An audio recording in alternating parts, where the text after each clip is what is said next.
czy będzie słychać, jak się odkorkuje. O, fajnie było słychać. Woda Wam kapie tu, potem kapie na ten tapicerowany słupek i dach Wam będzie tą uszczelkę zawijał w ten sposób.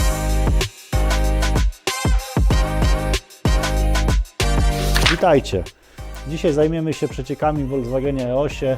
Jest to temat taki bardzo powszechny, więc po latach naprawiania tych usterek troszeczkę zaczynam mieć dosyć, więc stwierdziłem, że chyba lepiej nagrać taki materiał, żeby każdy mógł sobie tutaj we własnym zakresie te przecieki ogarnąć. Więc dzisiaj się postaram Wam zaprezentować wszystko to, co wiem na temat przeciekających dachów w EOSie, na co zwrócić uwagę, w których punktach coś trzeba poprawić, żeby to auto było szczelne. W 90% przypadków, albo nawet troszkę więcej, te zabiegi, które pokażemy i te wszystkie punkty powinny Wam problem rozwiązać. Więc zapraszam do obejrzenia. Na pewno tutaj znajdziecie coś dla siebie. Zaczniemy sobie temat od bagażnika,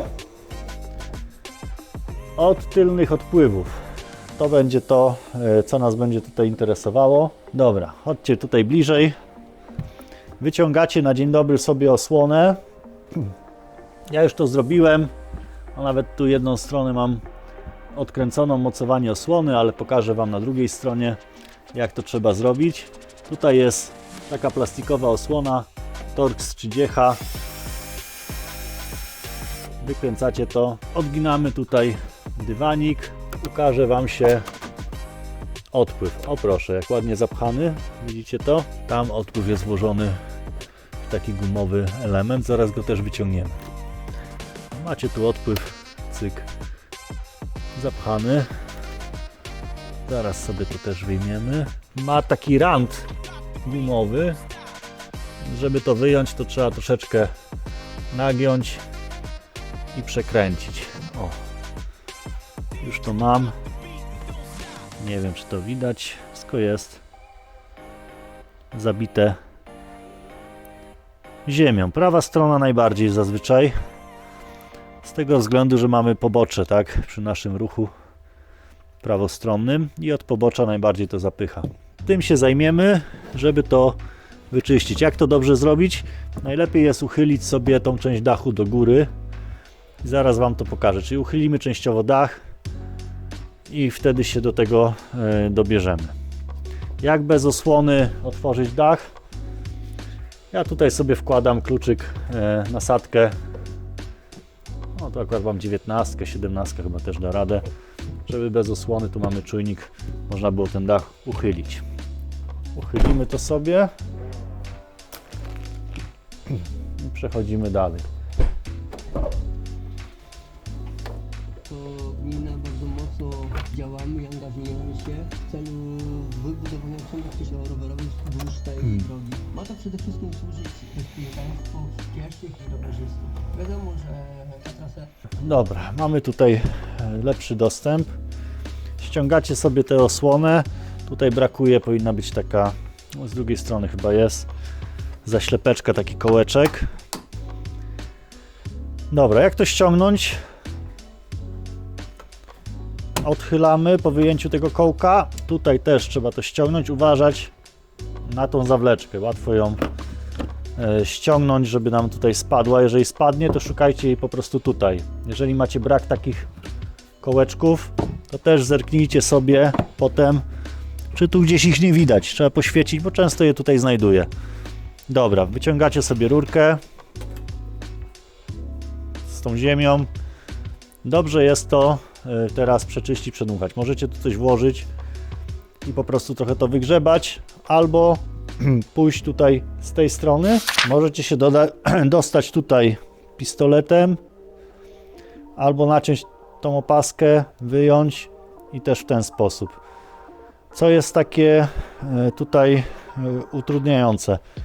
Tutaj mamy trójnik, więc tak naprawdę jak będziecie chcieli to mocno przedmuchać, to Wam będzie ten trójnik właśnie tutaj utrudniał, bo to ciśnienie będzie się rozchodziło w różne strony, więc generalnie można tutaj na przykład zatkać sobie ten otwór i wtedy jak ten wstępny brud wybierzecie, żeby go nie wpychać z powrotem, to przedmuchać, nie?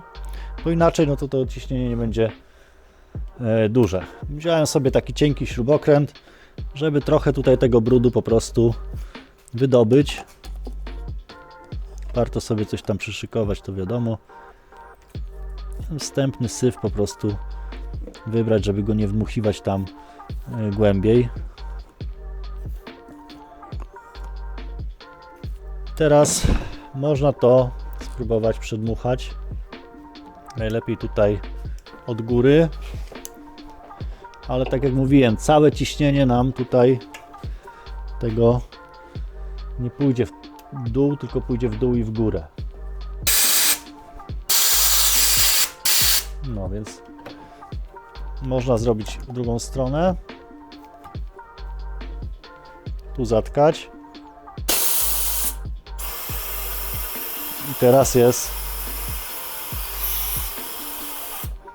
elegancko. Dobra. Widzę, że jeszcze tutaj troszeczkę jakiegoś brudu zostało, więc sobie to na spokojnie tutaj zaraz doczyścimy. W jaki sposób to doczyścić? No możemy po prostu tutaj polać wody. A mam taki dozowniczek. No i nam to po prostu wypłynie, wypłucze ten brud, który gdzieś tu na krawędziach dosłownie troszeczkę jeszcze zostało, bo ten największy już tutaj wziąłem. Mogę też jeszcze tutaj trochę zebrać. Można jakiś kawałek szmatki tutaj zrolować też. Ta rurka jest karbowana, no i to po prostu utrudnia, ale generalnie już macie to odkorkowane, tak? Więc to jest najważniejsze. To samo robimy z drugą stroną. Druga strona zazwyczaj jest troszeczkę lepsza. Tak jak mówiłem, od pobocza to się lubi brudzić. Co z tą końcówką? To fajnie pasuje na końcówkę węża ogrodowego. Bardzo dobrze pasuje, ja to wkładam na taką końcówkę, odkręcam kran, przepukuję po prostu w ten sposób. Warto to wyczyścić i psiknąć też silikonem takim do uszczelek, wtedy łatwiej się po prostu montuje. Czyli najpierw, może zaraz Wam pokażę, montujemy tą gumę z powrotem, a potem rurkę tutaj wkładamy tak jak szła, ona tu ma taką przelotkę w tym miejscu. Wkładamy ją z powrotem, żeby nie dać jakoś inaczej i dopiero też wsuwamy tutaj w tę gumę. Dobrze jest to też popsikać silikonem, wtedy po prostu łatwo wskoczy, nie będziecie się musieli motać. Ale zauważcie, tutaj jest tyle po prostu brudu, że gdybym przeczyścił samą rurkę, to mogłoby to nic nie dać. Więc to jest tak naprawdę najważniejszy element, bo tutaj się robią te zatory. Jaki jest efekt? Zaczyna padać deszcz, woda Wam się tutaj gromadzi, zaleje całą tą rurkę i zaczyna się to przelewać. Macie tutaj wtedy mokrą podsufitkę, albo przy hamowaniu macie duży wyciek z przodu, ponieważ tył nie odprowadza, wszystko musi iść naprzód. I po prostu to jest niewydajne, nie daje rady, więc te odpływy nie odpowiadają tylko za przecieki z tyłu, ale też dodają swoją cegiełkę do przecieków z przodu. Dobra, przeczyszczę i pokażemy, jak to zmontować z powrotem. Zobaczcie, druga strona jest dużo mniej brudu. No, więc to jest to, o czym mówiłem, ale sobie to też oczywiście musimy wyczyścić. Zaraz zobaczymy, jak guma z drugiej strony. Uważajcie na trytytki. Łatwo sobie pociąć rękę gdzieś tam. Zwłaszcza jak to się robi tak jak ja teraz. Obkręcam po prostu. No, zobaczcie. Prawie nic nie jest zapchane. Elegancki odpływ. Tutaj wiadomo, to jest strona, gdzie przychodzi koło, tak? Zaraz przy amortyzatorze, więc jest brudno. Ale to jest wszystko eleganckie. A tego części prawa strona nie domaga. Dobra, więc sobie to jeszcze przeczyścimy. A tamta strona już jest przygotowana pod montaż. Dobra, montujemy. Psikam silikonem. I tutaj z powrotem do otworu po prostu wciskamy. Najlepiej przekręcając.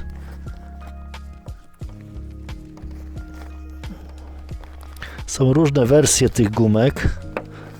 To jest 2007 rok, więc jest taki kształt, ale tam potem były zmiany, nie? 3 wersje są.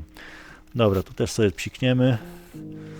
Pamiętajcie, żeby nie zapomnieć przełożyć przez to oczko tutaj i dopiero tu wpychamy do końca. Cyk. Porządnie po prostu, żeby wam to nie wyskoczyło potem, bo już miałem takie osy, gdzie to woda była odprowadzana do bagażnika po prostu, nie? Więc trzeba na to zwrócić uwagę. Tutaj czy to ściągać? Jeżeli macie jakiekolwiek wątpliwości, możecie naciąć tą opaskę, tą drugą, wtedy ściągacie cały ten wężyk i sprawdzacie tutaj ten odpływ. Jeżeli są jakieś tutaj wątpliwości, można to zrobić. Tu zazwyczaj nic nie powinno być ok, więc nie jest to mus, ale można. Tu mamy też jeszcze jeden element ważny. Pomijając, że uszczelki zaraz będziemy czyścić, to warto sobie to od razu też tutaj przeczyścić. Zanim popryskacie jakimś silikonem, odtłuścić i to łączenie, tu widać jeszcze stary butyl, tak, masę taką butylową. I to musi być właśnie połączone butylem. Zaraz to wam pokażemy, wyczyścimy i zrobimy. Też jest to ważny element, żeby tutaj zachowało szczelność. Mamy tutaj już to wyczyszczone, dajemy taki butyl. Dobrze jest, jakby on nam, o widzicie jak to fajnie uszczelnia, troszeczkę się rozprowadził. To jest jak guma do rzucia, ale nie zamieniajcie gumą. Lepiej sobie kupcie taką taśmę, ewentualnie podjedźcie do jakiegoś mechanika, który ma taki uszczelniacz. Ludzie, którzy robią blacharkę, lakiernictwo, powinni to mieć. I niech wam to dosłownie parę centymetrów tego ukroi, dacie na piwo i będzie wszystko ok.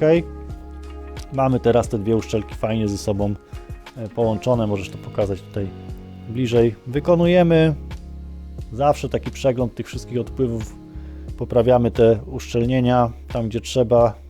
No, przy jakichś takich większych naprawach w EOS-ie to warto od razu zrobić. Tu akurat robiliśmy szyberdach, jeszcze nie jest tu wszystko poskładane, tak jak widzicie. No więc fajnie jest to zrobić, to wtedy klient ma taką niespodziankę, że oprócz tego, że działa mu ten dach, to też pozbył się paru problemów po prostu z wodą, które potrafią być bardzo męczące. Tutaj widzę też, że wiązka się nie trzyma, ktoś coś wcześniej robił, jest luzem zupełnie, to też przypniemy. Warto mieć oczy otwarte, żebyście po prostu przy okazji przyglądnęli się, czy coś nie jest tutaj takie po prostu gdzieś tam do poprawienia. Robimy to samo z drugiej strony, więc tego już nie będę pokazywał. Potem sobie przeczyścimy uszczelkę, popsikamy silikonem. Jak robicie takie rzeczy, zwróćcie uwagę właśnie na sufit, żeby nie psikać po nim. Można sobie coś podłożyć, jakiś kawałek tektury, żeby po prostu nie natłuszczać tego niepotrzebnie. Tu wyczyścimy też wewnątrz, gdzie mamy odpływ, tą uszczelkę, więc to jest tak samo istotne. Co jeszcze tutaj? Kolejny zachowany, czyli dopiero teraz, jak już mam na odtłuszczonej powierzchni butyl, dopiero teraz mogę się zająć konserwacją tych uszczelek, a nie na odwrót, bo ten butyl by się nam po prostu tutaj nie chciał trzymać, nie? Więc warto pójść w takiej kolejności właśnie, jak my to robimy. Dobra, zrobimy tył, przejdziemy sobie do odpływów z przodu, a potem wrócimy jeszcze na samym końcu do tyłu, ponieważ mogą być jeszcze inne tematy związane z przeciekaniem. Albo właściwie pokażę wam teraz już jeden temat, tam jeszcze na końcu jedna rzecz. Woda tutaj, w tym miejscu, co to może być? Oprócz takiej przelewającej się przez odpływy, zwróćcie uwagę na tę uszczelkę. Ona często potrafi być źle założona. Tutaj akurat jest ok. Ta też uszczelka jest doklejana, ale widywałem EOS-y, gdzie była ta uszczelka po prostu jakoś tutaj tak krzywo, dziwnie założona. Ona ma tutaj taki rand.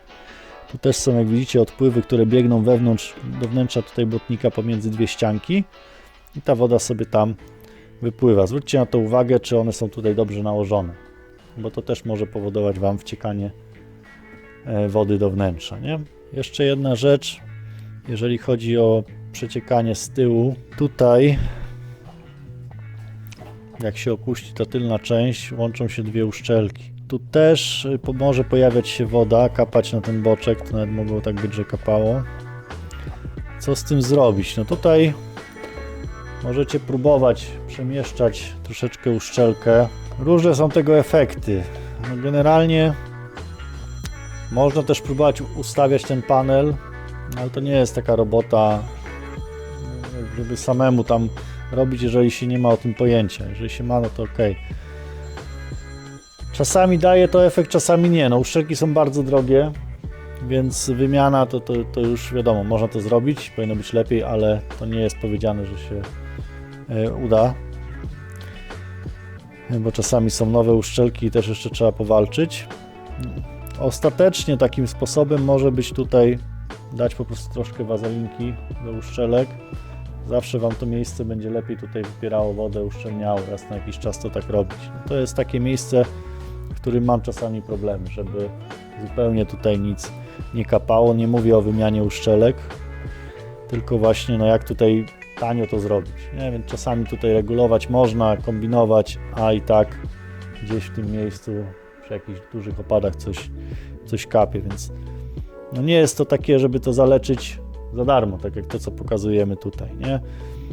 Czasami się uda, a czasami po prostu no, zostają takie już ostateczne sposoby, właśnie typu troszeczkę tu posmarować i wtedy to raz na jakiś czas powtarzać, albo już kupić nowe uszczelki, ale to jest no, konkretna kwota, już nawet nie pamiętam, ile te uszczelki kosztują, a zaraz do tego dojdziemy, bo tutaj jakiś fachowiec doprowadził do tego, że ta uszczelka już się zaczyna niszczyć i zaraz Wam to też pokażę.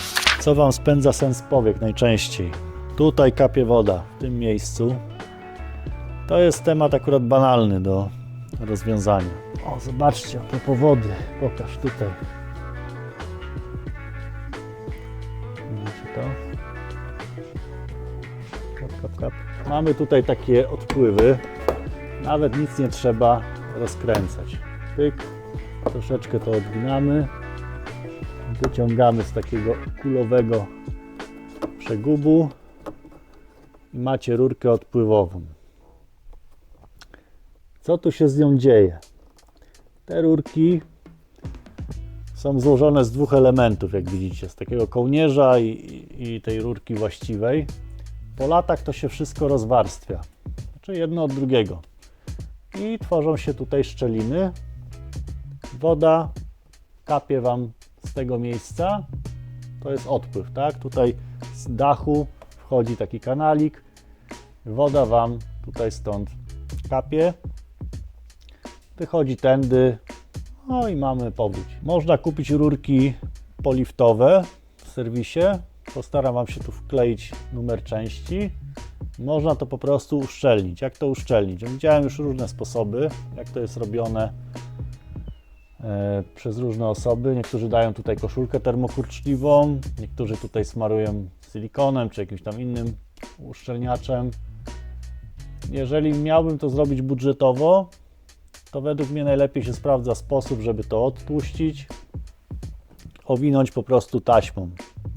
Taką izolacyjną, nieparcianą, normalną taśmą szczelnie, jedno obok drugiego, z powrotem, ładnie przyłożyć się do tego. Może to nie wygląda, ale to działa i to nie będzie Wam przeciekało. Natomiast koszulki termo, no niejednokrotnie widziałem, że jednak puszczają po jakimś czasie. Natomiast taka taśma, że jest dobrej jakości, to nawet w upale tam nic się nie odwinie. Ona się zwulkanizuje fajnie, ten klej i będzie wszystko trzymało. A jeżeli chcecie mieć zrobione tak jak trzeba, no to trzeba tą rurkę ściągnąć słupek już wtedy. Tą rurkę tam wyjąć z punktów mocowań, chyba to ściągałem też z tego co pamiętam. I po prostu wymienić całą, nie? Spokojnie ten tani patent też Wam da radę. No i musimy te odpływy też tutaj przeczyścić. Jak to zrobić? Najlepiej nalać wody tutaj do odpływu i dopiero potem dmuchnąć powietrzem, ponieważ powietrze, jak wiadomo, jest ściśliwe, gazy tak możemy sprężać, natomiast ciecz nie jest ściśliwa i ta ciecz Wam przepcha po prostu lepiej niż samo powietrze. Także tak jest najlepiej to przeczyścić i też warto sprawdzić, ponieważ potrafią być zatkane i tutaj sobie możecie zrobić, a Wam będzie wywalać tędy woda, bo po prostu albo tu na tym łączeniu, bo będą niedrożne te odpływy. Więc to jest tutaj temat do zrobienia. Może Wam pokażę, jak to zrobić tak w uproszczeniu. Psikamy tutaj i wkładacie, przytrzymujemy. Można zauważyć, czy to wypływa.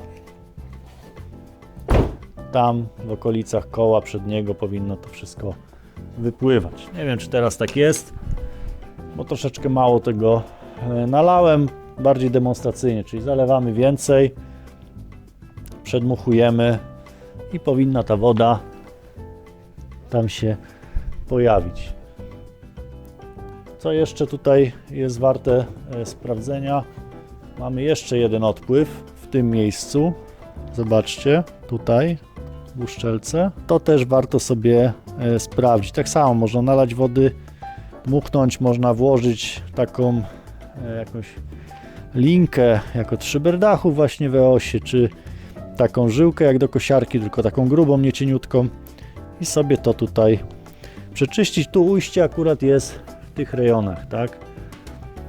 Więc ta woda powinna tędy się wydostawać. To jest kolejny element, na który trzeba zwrócić uwagę. Pod tym tutaj listkiem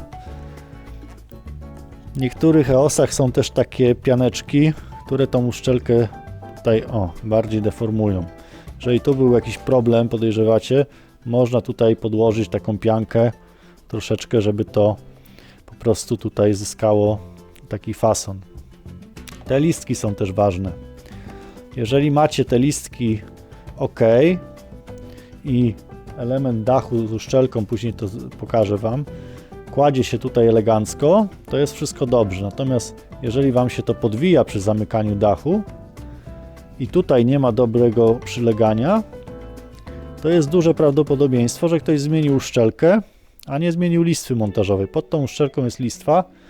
Jeżeli uszczelka jest wymieniana na nową, ona ma już inną konstrukcję i trzeba zmienić to razem z listwą montażową. Wtedy będzie się to dobrze układało. Jeżeli nie zrobicie tego, tu nie będzie przylegać i dach Wam będzie tą uszczelkę zawijał w ten sposób, będzie kapało.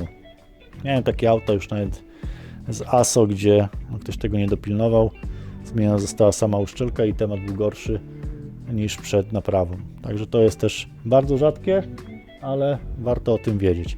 A tutaj ma się kłaść ten element uszczelki, ma się ładnie położyć w tym tutaj miejscu, nie? Wtedy woda spływa tu i do tego odpływu. I tutaj odpływ był przytkany. Dopiero jak uszczelniłem odpływ od góry, tam się fajnie wszystko uszczelniło. Wlałem wodę, psiknąłem, dopiero to poszło. Dobra, druga strona tutaj wygląda na zapchaną, zaraz zobaczymy, nalaliśmy wody, czy będzie słychać jak się odkorkuje. O, fajnie było słychać. No, było mega zapchane. Teraz jak to poskładać? Nakładamy odpływ z powrotem na ten przegub. To jest ważne, żeby on Wam tam wszedł. Tego nie zobaczycie tutaj teraz na nagraniu, ale musi Wam tak, kliknąć, zaskoczyć. Dobra. Tutaj rurka musi siedzieć, ma takie swoje miejsce, taką blaszkę, nie? I to też musi tam sobie fajnie do tej blaszki wejść, albo w ogóle postarajcie się z tego stamtąd po prostu nie ściągać, nie? Jest, skoczyło, pewnie było słychać. Teraz tak, tu jest klips taki metalowy, zobaczycie, pyk, wchodzi. Teraz dlaczego nie chce wejść dalej? Uszczeleczka wchodzi dalej i tutaj trzeba słupek dopchnąć. Dopiero to, na końcu tu klik i macie to poskładane. Bez rozkręcania słoneczek, bez niczego. Tu jest też rodzaj odpływu i ta uszczelka, woda ma wchodzić tutaj, może lać się do prowadnicy, nie ma problemu. Czasami jak się leje tu na prowadnicę, to się pojawia problem, więc nieraz trzeba to trochę rozciągnąć. Rzadko, bardzo rzadko, ale miałem takie auta, że po prostu tutaj gdzieś się to jakoś zbiegło i ta woda nie kapała tutaj, tylko kapała na prowadnicę. A tutaj ten listek, to co poprzednio pokazywałem, fajnie się układa i tak ma być. przejdziemy teraz do tego, dlaczego macie mokre słupki tapicerowane. Tutaj jest taka taśma, widzicie, jest odklejona. Jeżeli będzie odklejona tutaj, to jeszcze dużo się może nie dziać. Tu jest taki plastikowy do niej dołączony odpływ i woda ma wchodzić tutaj i sobie odpływa tym kanalikiem, który wchodzi w odpływy z przodu, które przed chwilą czyściliśmy. Reszta taśmy jest fajnie tu przyklejona, to trzeba podważyć, zobaczyć. Ja to odsuwałem, to wszystko jest ok. Tył się, tutaj przód się doklei zaraz, czasami jest uszkodzona i trzeba to po prostu zrobić, wymienić tą taśmę. Jak się do tego dobrać? Najlepiej po prostu wyjąć. O, widzicie? Wychodzi. Cyk. I widzimy, jak ta taśma tu wygląda. Tu jest fajnie wszystko przyklejone. Ściągniemy to dalej. O, tu delikatnie. Tutaj jest taka masa, też butyl. Dwie kulki powinny być zrobione z butylu. O, tutaj już trochę się taśma odkleja, zaraz to zrobimy. Więc w dwóch punktach. Tutaj gdzieś to będzie widać ślad, gdzieś w tych okolicach i tutaj też musi być kulka z butylu. I jeżeli woda przedostaje się do środka, do prowadnicy, to jest ok. Natomiast jak spływa tu w bok, to namakają Wam te elementy tapicerowane i macie potem całe słupki mokre, że można z nich wyciskać wodę. Więc tu zawsze te taśmy trzeba przejrzeć. I teraz co tu się stało z uszczelką? O czym mówiłem? Ten element, zobaczcie, powyciągany. Po prostu smar, który był użyty do szyber dachu, deformuje uszczelkę. To nie jest pierwsze auto, w którym to się stało. Więc nie ma co przesadzać z tym smarowaniem jakimiś dziwnymi smarami. Dobra, otworzyłem dach, bo lepiej to widać. Tutaj widzicie, o czym mówiłem. Jak się posmaruje smarem, to jest prowadnica szyberdach, tak? Czyli ta przednia część. Posmaruje się smarem szyberdach na jakimś takim najzwyklejszym, jak do łożysk, a widuje to często, to te uszczelki, guma po prostu zaczyna się rozciągać, zaczyna ta guma reagować. Tu już coś się też zaczęło takiego. No i na dobrą sprawę to taką uszczelkę dobrze było wymienić. Potem jak szyberdach tu chodzi, to też to stwarza dodatkowe, niepotrzebne opory. No, tutaj mamy, tak jak Wam mówiłem, jedno miejsce, gdzie jest butyl, drugie wskazywałem gdzieś na równi z tą uszczelką i faktycznie, o, tutaj widać taki błyszczący, to jest to drugie miejsce, gdzie jest butyl. Mamy tutaj już podklejoną tą taśmę. Został przód do podklejenia, to zaraz sobie zrobimy i ona tutaj zaczyna się, jak wyjmiecie uszczelkę w tym miejscu, a kończy się na samej prowadnicy. Trzeba to wszystko dobrze odtłuścić, przykleić. Jak nie macie takiego profesjonalnego kleju, to od biedy, jak to wszystko odtłuścicie, to cyjanoakryl da sobie radę też, także można to w ten sposób zrobić. Można taką taśmę też kupić jako taki zestaw naprawczy w Volkswagenie. No i potem wsadzamy uszczelkę. Tu dobrze jest właśnie ten butyl dać na nowo, dwie takie kulki i sobie to wpychamy. Macie ten temat załatwiony. Zaraz Wam pokażę prowadnicę, jak wygląda, bo tutaj jeszcze możemy też dojść do jednego źródła przecieku. Tutaj mam tą przednią prowadnicę szyberdachu. To jest to miejsce, do którego kleimy taśmę. Tu wchodzi ten plastikowy odpływ, on jest na taką taśmę dwustronną, ale ma też taki element, który tam musi kliknąć sobie. Lekko, ale klika. Zobaczcie, tu jest przewężenie, to jest szczególnie istotne miejsce, w którym ta taśma musi być też dobrze tutaj doklejona do krawędzi. No jak nie będzie, to Wam zacznie woda wlatywać tu w te miejsca. Czyli to jest właśnie za tym lakierowanym tutaj słupkiem. To są te miejsca. Jeżeli woda Wam kapie tu, potem kapie na ten tapicerowany słupek, na początku nic nie cieknie, on sobie nasiąka, jak się nasyci wodą, zaczyna z niego kapać też. Co się jeszcze zdarza? To jest prowadnica wymieniona. widzicie tutaj uszkodzenia. Jeżeli auto jest po wypadku, widywałem prowadnice, które są tutaj rozchylone na zewnątrz. Nie jest to takie U, tylko robi się takie bardziej jak V. Więc warto zawsze spojrzeć na tą szczelinę, czy ta szczelina jest takich rozmiarów jak ma być, czy jest poszerzona, to dużo powie. I prowadnica jest, widzicie, złożona z dwóch elementów. Czasami, bardzo rzadko zdarza się, że przecieka właśnie na tym łączeniu. Zazwyczaj przecieka w momencie, jeżeli właśnie było uszkodzenie takie na skutek wypadku albo jakiś szarpanin z dachem i wtedy, pomimo że macie taśmę przyklejoną, może Wam tu kapać na tapicerowane słupki, bo woda normalnie sobie płynie tutaj tędy, tam gdzie chodzą ślizgi szyber dachu, spływa do uszczelki tutaj pod spodem, która jest, zaraz ją pokażemy, i do kanalików tutaj do przodu. No i częściowo też z tylnej części, z tylnej prowadnicy do tyłu. Tutaj jest ta łączona uszczelka z harmonijką. To jest bardzo rzadki przypadek, żeby Wam przeciekała sama prowadnica.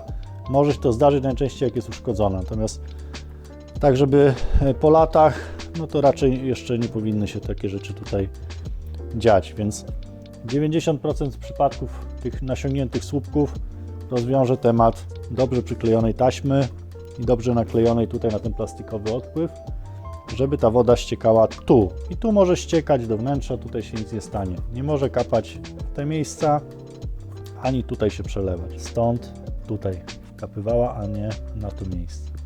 Zobaczcie, to jest uszczelka zdemontowana z innego samochodu. Tu jest przód, tak? Tam, gdzie dochodzi do ramy przedniej szyby. Ten element, który mówiłem, że ma pójść na samą górę. I tu mamy przez całą długość, jak idzie szyberdach, mamy taki kanalik odpływowy. To jest ta część właśnie, gdzie potrafi się deformować. I idzie kanalik sobie aż tutaj do tyłu. I to jest ten odpływ tylny, który tam na początku był czyszczony. Nie? Więc nawet jak tutaj gdzieś woda Wam się dostaje między dwie uszczelki, jak jest tutaj dach, i tam, gdzie wchodzi pomiędzy nie tutaj element, ten szklany dach, to nic się nie dzieje, to wszystko jest odprowadzane, nie? Więc tam nawet jak są jakieś delikatne szczelinki, to można to regulować, całe słupki, które idą wzdłuż dachu, ale jakieś drobne szczeliny nie spowodują Wam tutaj przecieku, bo to wszystko ląduje w kanaliku, idzie sobie do odpływów, ewentualnie jak nawet się tutaj przeleje, to leci na tą taśmę, którą właśnie pokazywaliśmy, idzie do prowadnicy i znowu do odpływów, więc nie ma tutaj problemu. Tu przy okazji zobaczcie, jak wyglądało koło zębate w silniczku. To jest wydruk 3D, ogolone całkiem, stare koło zębate drugie, stare linki, jakieś drobne szczeliny tutaj na tym fragmencie. Nie jest to jakaś rzecz, którą bym się bardzo przejmował. Powinno być w miarę spasowane, ale to wszystko jest przewidziane, że tu się woda może dostać. Więc te elementy nie są takie kluczowe jak ta właśnie taśma, która tutaj najwięcej nabroi. Reszta jest przyklejona, został tutaj jeszcze ten przód do przyklejenia, zaraz to zrobię i będzie wszystko gotowe. Dobra, zanim go zamkniemy zupełnie, jeszcze jedna rzecz. Te kanaliki, one nie powinny być pozapychane. Raczej się powinno zdarzyć, chociaż jakieś połamane plastiki czasami się znajduje w zmasakrowanych autach. Więc tu możecie sobie to teoretycznie ściągnąć, całą uszczelkę obejrzeć, ale trzeba ją dobrze włożyć. Ona musi być dobrze tu potem podepchana. Nie jest to coś, co trzeba koniecznie od razu robić. I jeszcze jedna rzecz. Uważać przy ściąganiu. Można ją tutaj rozerwać i będzie Wam przelewało się, będzie przeciekać.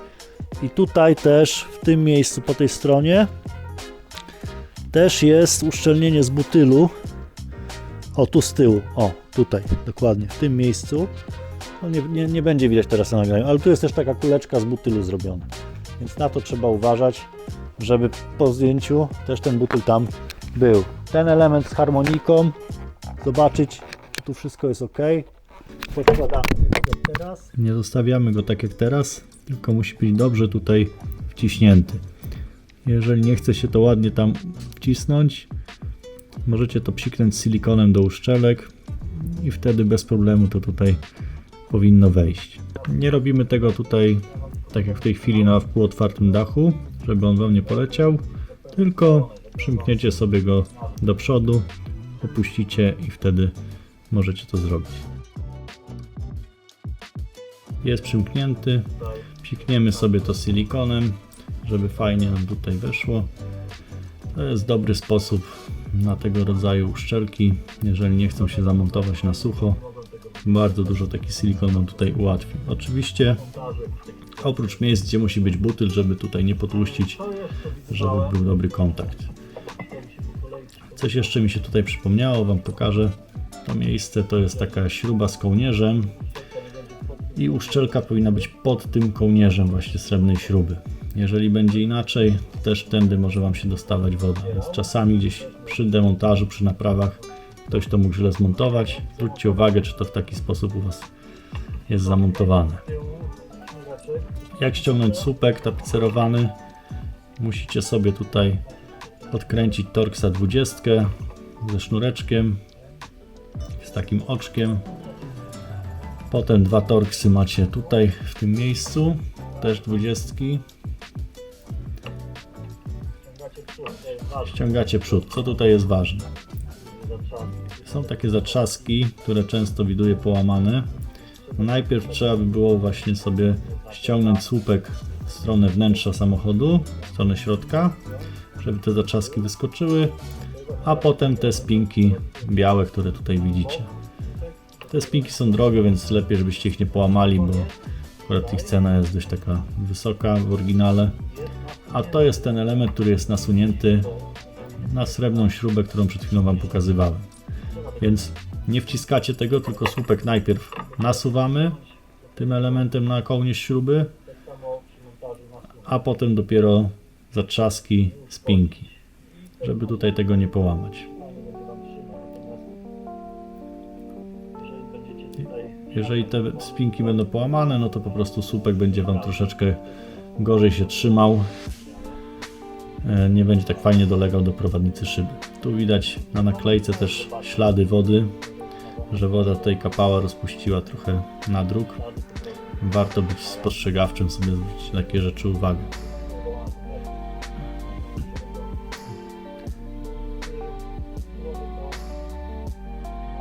Złożę to i temat przodu mamy właściwie tutaj rozwiązany, tych przecieków z przodu. Tutaj widzicie jeszcze butyl właśnie i patrzycie, jak ta uszczelka siedzi, żeby wszystko fajnie przylegało.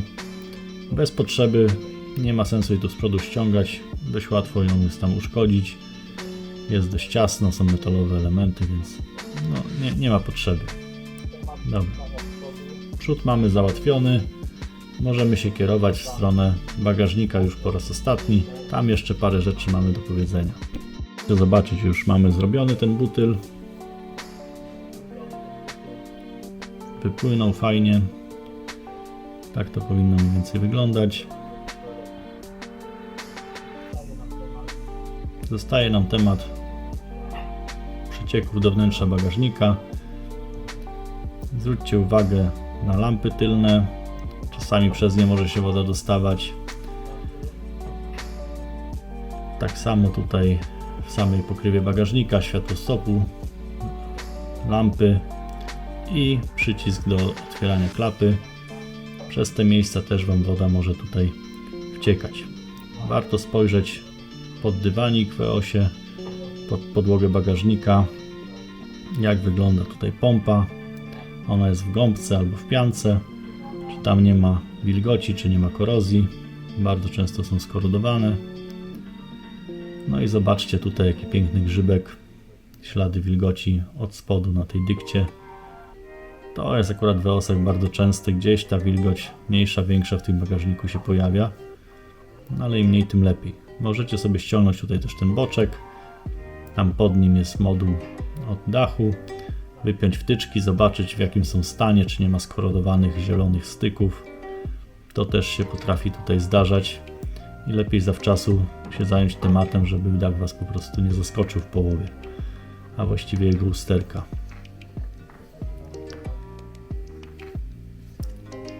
Dobra, przeszliśmy przez wszystkie etapy tutaj poprawiania Waszych EOS-ów pod względem szczelności. Przynajmniej nic sobie nie przypominam takiego, żebym coś tutaj jeszcze mógł Wam powiedzieć. Wiecie już, jak ważne są tylne odpływy, jak ważne są uszczelnienia butylowe, jak się do nich dostać, przeczyścić. Trzeba zwrócić uwagę jeszcze też na inne elementy, jeżeli chodzi o wodę w bagażniku. Wiecie, jak rozprawić się z przodem, jak bardzo ważna jest ta taśma tutaj, która odpowiednio kieruje strumień wody, czy tam krople wody, jakie się dostają. Jak ogarnąć budżetowo odpływy przednie, ewentualnie wymienić na poprawione. Wiecie, że były dwa rodzaje uszczelek z przodu i ta nowsza wymaga specjalnie przeprojektowanej listwy. Być może ktoś Wam tutaj zmienił to nieumiejętnie. Wiecie tutaj również o tej części środkowej, jak ta woda ma odpływać i gdzie mają być te uszczelnienia też z butylu. Poruszyliśmy temat tutaj kapiącej wody, który może być trudny do usunięcia czasami bez wymiany uszczelek, ale wiecie, jak sobie też można tutaj temat poprawić. Także mam nadzieję, że już teraz mniej będzie telefonów dotyczących przecieku, że więcej rzeczy sobie ogarniecie sami, bo nie jest to jakaś, jak widzieliście, magia czy Ameryka. Macie krok po kroku wszystko pokazane, więc życzę Wam powodzenia, żeby udało się to samemu ogarnąć. No i wreszcie cieszyć się szczelnym EOS-em, nie dygotać za każdym razem, jak będzie jakaś ulewa. Naprawdę, to wszystko, co Wam pokazałem, mam przećwiczone myślę około 10 lat, bo gdzieś od takiego mniej więcej czasu te EOS-y się u mnie pojawiają. Początkowo jako młode auta, głównie jakieś powypadkowe, potem już z chorobami po prostu dotyczącymi wieku. Poruszymy jeszcze pewnie kiedyś w odcinkach temat szyberdachu. Tutaj też sporo błędów się zdarza, nawet w tym samochodzie ktoś był i te błędy różne się zdarzyły. Im więcej jest w szyberdachu namotane, tym droższa jego naprawa i trudniej go przywrócić do takiej super sprawności. Poruszymy temat przyhaczających klapek o element podsufitki. To jest temat banalny, ale to sobie zostawimy na kolejne odcinki. Pokażemy Wam, jak usprawnić Wasze EOS-y. Także dzięki za oglądanie, powodzenia przy naprawie i do następnego razu. Hej!